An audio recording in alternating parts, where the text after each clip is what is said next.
Chris, what is our second main topic today? This one comes from Mr. Mister. When the She-Hulk trailer came out, I admit I didn't love it as much as everyone else. I mean, it looked fun, but there was just something about it that didn't hook me. Anyway, I watched this new trailer, and it was pretty awesome. It was entertaining, the fourth wall breaks were actually pretty neat, and those reveals were hype-inducing. Anyway, I know you really liked the first trailer, so what are your thoughts on this new one? Thanks, and bring on the filthy. All right, thanks for sending that in, Mr. Mister. And yeah, listen, I have been surprised. I mean, I'm not a big She-Hulk guy. Like, I've always had a little bit of a bias against derivative characters. Like, you got Hulk, you have She-Hulk. You have Flash, you have, what's his name? Kid Flash. Kid Flash. Speedy. I almost call him Little Flash. I'm not a big fan of these derivative characters, usually, right? Superboy. But when they announced, Superman, Superboy, but when they announced She-Hulk, I thought, okay, that's interesting. And I said, you know what? If I remember, even long before the first trailer came out, we talked about this. And I said, you know what, though? If they do She-Hulk like an Ally McBeal in the MCU, I'll be on board for this if they take that kind of approach with it. And so, yeah, when that first trailer came out, I liked it quite a bit because it did exactly what I was kind of hoping. It had that Ally McBeal procedural comedy within the world of the MCU kind of setup. And I thought personally it was delightful. I was really charmed by it. I laughed a lot at it. Like it says, fear and panic or whatever. She goes, those are the two baseline emotions for any woman. I just laughed my ass off at it. I thought it was really great. Of course, there was some stuff about the visual effects a little questionable. Then they reissued it. It'll look better, all that kind of stuff. So they come out with a new trailer that they released at Comic-Con. And they give us a little bit of a better sense of the world that it's in and all that kind of stuff. And I will say this, I quite like the trailer. I do. I quite like it. Let me give you my two concerns about it. And I'm only speaking for myself. So my two complaints. And both of these I kind of insinuated about the last She-Hulk trailer.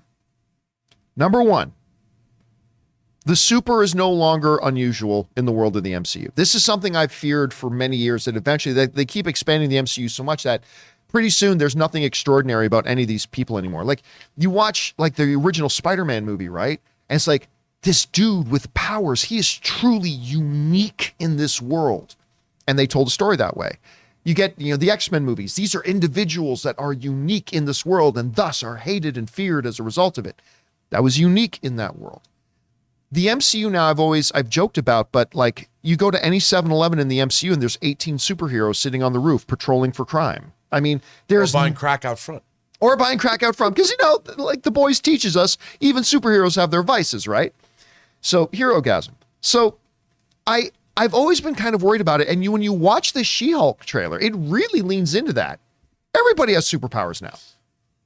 People's superpowers everywhere in that world. And there is literally now nothing special about an individual that has remarkable powers. It's like, oh yeah, it's Tuesday. Everybody does. They even just show people leaving work by jumping out windows, and committee members, now I've got powers. So that's a concern to me. Again, that is not a problem with She-Hulk though, so I shouldn't pin it on She-Hulk, because that's not She-Hulk's fault. That's everything that's happened in the MCU now. So that's just one thing about the MCU that I don't love, is that now there's nothing special about any of these characters. Second thing that bothers me is the continued neutering of Hulk. The continued neutering of Hulk. I get it. The comics are the comics. The MCU is the MCU. They are different. One borrows from the other and is influenced by the other, but they are not the same. Just because something happens in the comics, I do not expect that to happen in the thing. But Hulk is the world breaker. Hulk is the ultimate nuclear option. Hulk is the guy who is so powerful that the most powerful beings on Earth had to conduct a meeting amongst themselves, call themselves the Illuminati, and saying, we can't deal with Hulk. We got to send him somewhere. And then when he came back, he's pissed, and not every single superpowered being on the planet could stand against him. Save Sentry. Yes. But even that fought Thanks to a for draw. That. I knew Ray would like that. Even that was fought to a draw. He came back and started hunting all of them. And even when all the X-Men try to stand between Hulk and Xavier. Good luck. This is Hulk. Ain't nothing going to stop him because he's Hulk. And that was kind of our Hulk in the MCU for a little while until the Russo brothers took over. And I love the Russo brothers movies, don't get me wrong. My one little itchy complaint is I just don't like the way they kind of neutered Hulk. And you know what? It's funny because the Russo brothers talked about that recently. They kind of said they did that on purpose because it's like, what do you do with Hulk? Because he's Hulk. So what do you do? And you know what? I respect that. That is a conundrum. But I kind of don't like that. So when I first watched this trailer, and you know I also don't like taking heroes that I completely love and making them jobbers. And I'm watching this new trailer for Hulk. It's like Hulk throws a big stone, She-Hulk, throws it further. You know, all that kind of stuff. Now, a friend of mine did point out, John, watch the trailer again. When Hulk threw the stone, he was just like, She-Hulk like fully leaned into it and gave it. I'm like, okay, I'll give you that. That made me feel a little bit better. But those are my two little complaints, that I think that the MCU continues to neuter Hulk. And the fact that, again, it's just the spreading of the MCU thing there. But with that whining and crying out of the way, the trailer in and of itself is still great. I love Roth's Abomination. I've always loved him since that old Hulk movie. I've been waiting for them to bring him back in a meaningful way. And it looks like he may not be in a lot of this show, I don't know, but it looks like his character is like a central figure as to what's going to be happening in this world. I thought the humor works. That little fourth wall break, if you just want to go back to being a lawyer, I respect that. He doesn't mean that. And then Hulk looks back at her. Like, I love that moment. I still think this show is going to be great. I really do. I think I'm going to be charmed by it. I think it's going to be a lot of fun. Only 9 episodes, not only 9 episodes, but at least it's not 6 anymore. So I got 9 episodes. I'm excited about it. Hey guys, we want to take a second and thank the sponsor of this video, BetterHelp. You know, in the age of social media, you might think that everybody's life except yours is perfect because everybody always posts the best memories, the most glamorous shots. But you and I both know that's not how life is. We get pitched some serious curveballs, and sometimes it seems like a lot of them. And you know, we always encourage each other to get out there and to get into better physical health, going to the gym and eating right. But it's about time we started paying more attention to our mental health as well. And that's where our friends at BetterHelp come in. Because see, BetterHelp is not a crisis line. It's not self-help. It is professional therapy done securely online, available to people worldwide. You can log onto your account anytime and send private messages to your therapist, or you can schedule weekly or phone-only sessions if you're one of those people that's not really comfortable being on camera. And getting therapy every week is as easy as just a few clicks on your laptop or phone. It is time to invest in your own mental health, and BetterHelp is a great way to invest in yourself. And right now, they have a special offer for all of the John Campea Show listeners to get 10% off your first month at betterhelp.com/Campea. That's 10% off your first month of online therapy at betterhelp.com/Campea. Anyway, Chris, you had a chance to see the new She-Hulk trailer with special guest star Hulk. What did you think about it? Oh, it's charming AF. I love this. I'm so excited about it. I love the Fleabag sensibility of it. And for me, the Hulk She-Hulk relationship makes sense for him in this one, right? Because it didn't seem like a jobber so much as a mentor.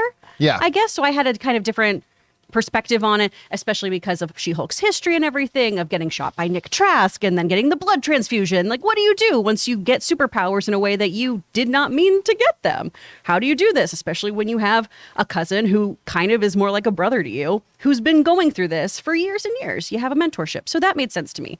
Seeing Emil, seeing Juan, seeing, oh my gosh, Jamil as Titania. Yeah, that's going to be... I'm so excited. I'm not big on the costume. I'm not big on her costume, but I am excited to see her in there. That's fair. By the way, that opening shot of her sleeping and you just slowly see the hand with the horn come into frame. Yeah. I'm like, that's a great shot. It's so good. And then, of course, our big closing moment, though. The best part of that is just seeing 2 sticks at the end of that trailer. Right, which leads us into something that I am now ready to reveal to the world. Are you going to do it? I'm going to do it. I'm not going to give all the details about it, but I am going to do it. So here we go. Here's the big reveal. Wow. I thought this day would never come. Here it is. So we will give it here now. So you guys remember last year, I got sent a bunch of pictures that I frankly didn't think were real. I published about a couple of them. They were Spider-Man pictures, and I was getting ready to publish a couple more when I found out that the pictures I had were actually real. So I held on to this other one. And I told you guys about that. So we've got this other picture that was more surprising. And then Rob and I went to go see Spider-Man No Way Home, and we both said, that picture was not in Spider-Man No Way Home, which means that picture was to something else. I am now ready to tell you guys what it was. Although I won't give you specific details because I want to make sure it doesn't give anything away. That's in there. So I won't give the details of the picture, but I will tell you basically this. The picture was of Tatiana Maslany and Charlie Cox in the picture together. I won't say what the context was or anything like that, but it was sent to me in the same batch as the other one. So we thought that, oh my God, Tatiana, like She-Hulk and Daredevil will be in Spider-Man No Way Home together. Defending Peter Parker. Or something like that, right? Didn't know. But that's what it was for. So now that they have publicly revealed that Charlie Cox is in She-Hulk, I can now tell you that that's what that picture was. And I'm very excited to see the actual scene of the images that we have. But I've been sitting on that for like 7 months. Yeah. So it's like, I can finally tell you that that's that. Anyway, Rob, you had a chance to see the trailer for She-Hulk. What did you think of it? I thought it looked delightful. It looks just like what I wanted this show to be. You know, I had a friend who did some work on the show and was explaining there's a lot of fourth wall breaking and how much fun it's going to be. And, you know, I really like John Byrne as a creator, as a comic creator. I like John Byrne's run on She-Hulk and what he did with that character throughout the Marvel Comics universe. And, I mean, this show looks like it's fun. Like, I'm tired of the world ending and these apocalyptic notions from every one of these movies. What's it like to be a superhero who has a day job? To me, that's comedy gold. What do you do? And this looks like we've got that. And like Chris said, I like the Hulk mentor relationship. I mean, it seems like he's much more of an older brother almost. Yeah. And I really kind of like that because the thing is, you know, we talk about World Breaker Hulk, but in the comics, Hulk also, during Peter David's run, went to Vegas and was a bouncer. Oh, yeah. Mr. Fix-It. Mr. Fix-It. And, That's and right. it's like he was gray. You know, so Hulk's done a lot of things. And I like that. I mean, I like the absurdity of seeing a character like Hulk put in everyday situations. Just like I really enjoyed what they did with Hulk in Ragnarok when he was, you know, a gladiator. Yeah. And you know, I wish they'll never do this, but I would love to see them do the Maestro storyline where Hulk's taken over the world, all the heroes are dead, and he's surrounded by harems of beautiful women, and he's the emperor of the world. And George Perez drew that. I love that 2-issue miniseries, and it was crazy. I'd love them to do. They're never going to do that, but it would be cool if they did. As long as they never do the Old Man Logan Hulk. Well, I don't want that at all. You don't want those Hulk kids? Oh my gosh, the You don't want hillbilly those- Hulks? Yeah, you don't want the... The only person I could sleep with was my cousin. Like, no, don't do that one. Yeah, that's the really that's the part of Old Man Hulk that people don't really talk a lot about, and for good reason. Anyway, guys, question is for you. Did you have a chance to see the new trailer for She-Hulk? If so, what did you think about it? Whatever those thoughts are, jump down to the comment section below and leave those thoughts there.